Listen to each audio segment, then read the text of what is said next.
الآيات والذكر وفي فيض من العطر. بسم الله والصلاة والسلام على رسول الله صلى الله عليه وسلم. السلام عليكم ورحمة الله وبركاته.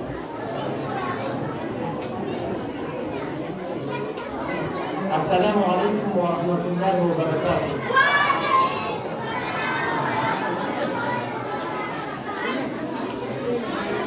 Bagaimana di dunia dengan mudah, wani hedu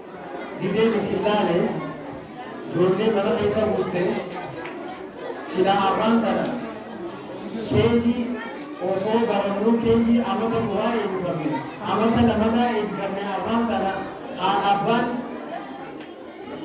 wakanani nama ama, kon mutaki jabu, ini kami jani. Hadapan orang cuci ramah, jodoh, hadapan begini, Ibadah berdoa, abdunya terbuka dulu kalau mau dibuat sebaru cuci otak. Nabi kecil dia mengundi ibadah nisa, nama kami Quran berkata abdunya terbuka kacau, incu, hasil ini miawan, hasil ini beridan, kohokah hasil itu. هل انتم ممكن تسجادتوا كلام ربي هذا هو كهاسوي دوا أبا هذا في أبان أبان اسم ولي كرمتني من ربي ناو توتا هذا أبان اسم كرمتني قابل توتا والله وصو أما تسدفا كيجي إيه بكمي رئي قلني روزا ودني جون لنا كيف تنسلجا سلجا Hadapan wali akibat jolle, wali gurra, wali asihas o muslimin nakuhun, wan dubba kamura bocadu, fi qawli hedduatan, wana sawalira hawat kamutu, dachi tarawa baballate sabata. Lisanul hali fi lisanul maqal ja'alin tujra, ya hadaba. Lisanul hali namman dan hadapan jolle Quran asal bercisun juru Quran ni hundan kamu marapun kamu jatuh jurah disini ulle jolle terkinan dapat akan ada muka hoga keji bisa mewahid tu edise hoga Quran hadapan yo kinan jurane yo abang dia Quran ada magaran kumale wang haidam kan meviane keji raja bin maka jolle kama cuci ya ada apa? Hoga ini jurusan apa kita?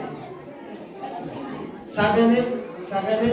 apa yang sagane kamu sagane cuma apa ini? Hani kalam orang di jurusan apa apa kita? Mudah mudahan ini nampin ni. Tapi bisa kan? Kalam orang ini kita mana bisa kan tu juga? Hoga jurusan apa kita? Imamat asli kita. Hoga jurusan Sodommo pakta masyaallah ede ko biya se ju ba se mujammad da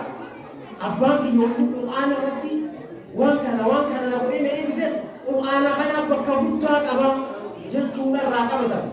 wa illa yo qur'an kana sadakan kan ni jolle faida abdu isa ho ya jolle usa manasa ni suza Allah gabani zaman Umar bin Khattab khay santi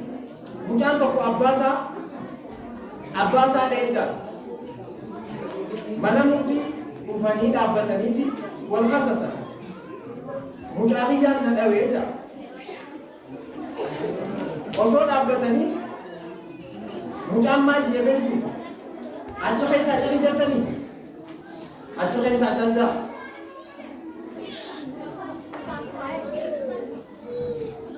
Abba,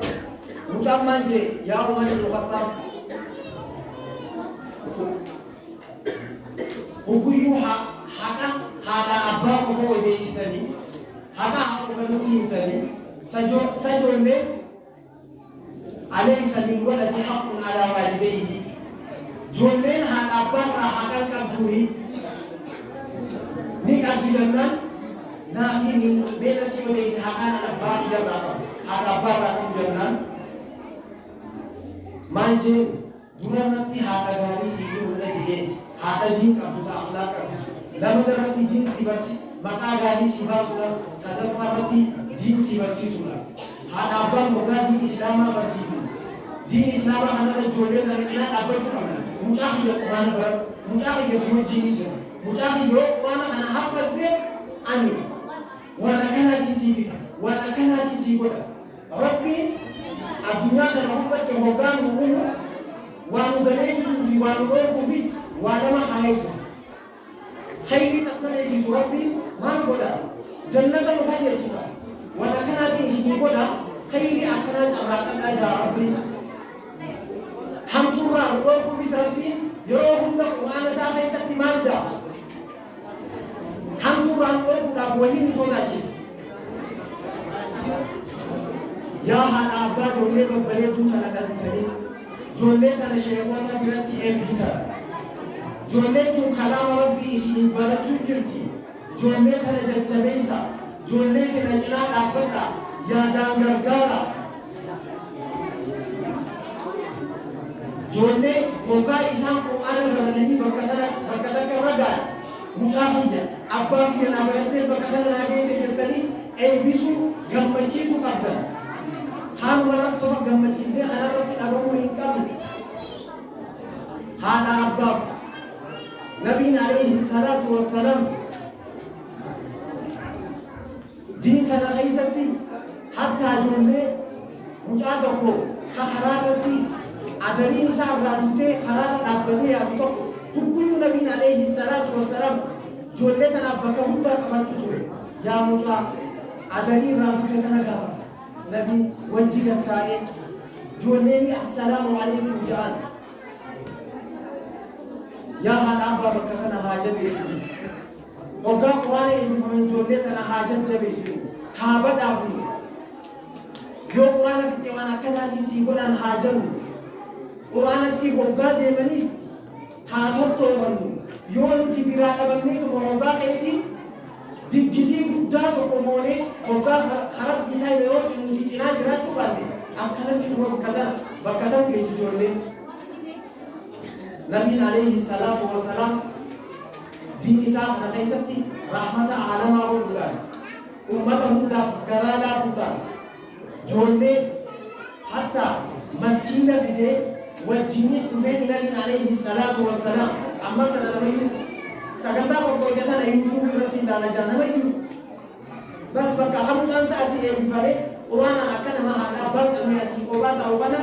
yuutuubii irra ilaalee mucaa kiyya abbaa wajji cinaa dhaabbadhu gammadu mucaa kiyya yoo dandeesse asitti mucaan yoo tokko faa beeshaan lame quraana irratti hoo abbaan biyya haarra quraana kana jallame waggaan usuula seenee faa mucaa akka uumana godhuu ta'a abbaan biyya jira yoo biran jiraannee guyyuma guyyaan deemaa babaa mucaa